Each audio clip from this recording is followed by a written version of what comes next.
එච්චරයි පුතේ තියෙන්නේ.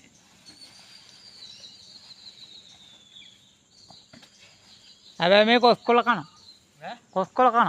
අම්මා කොස් ගහ තිබ්බොත් ඉවරයි. කොස්කොල කන. දෙනවා ෂොට් එක බර ගහන්නේ කොස් ගහ. තවෝනා. කෙතෙල් ඉවරයිනේ මාත්‍යෝ. කෙතෙල් ඉවරයිනේ රත්තරන්. හෙට මං කපලා තියන්නම් ආයෙ වයින්නේ හෙට මේ වෙලාවට. හෙට එන්න.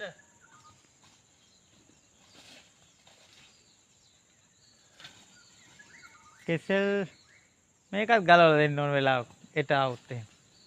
ඔව් අර යා පැත්තේ හරිම දැක්ක තියෙනව නාගෙන.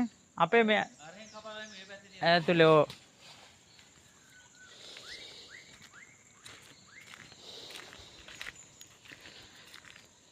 පුතේ ඉවරයි. අතන ඉවරයිද?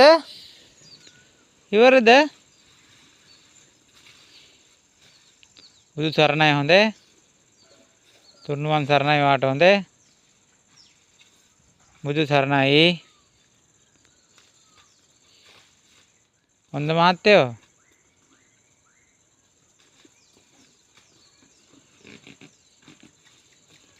අයියලාට ඉතින් හැම වෙලාවෙම කෑම නෑනේ මැනිකේ දෙන්න.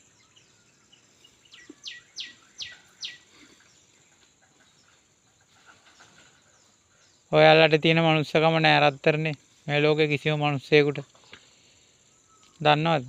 ඔයාලට තියෙන මනුස්සකම මේ ලෝකේ කිසිම මනුස්සයෙකුට නෑ. ඔයාලා වනසත්තු වුණත් ඔයාලගේ හිතවල තියෙන හදවත්වල තියෙන කරුණාව කිසිම මනුස්සයෙකුට නෑ.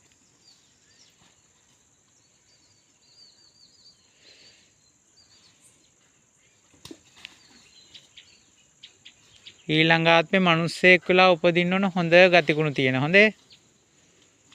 ඒ ඇති මට.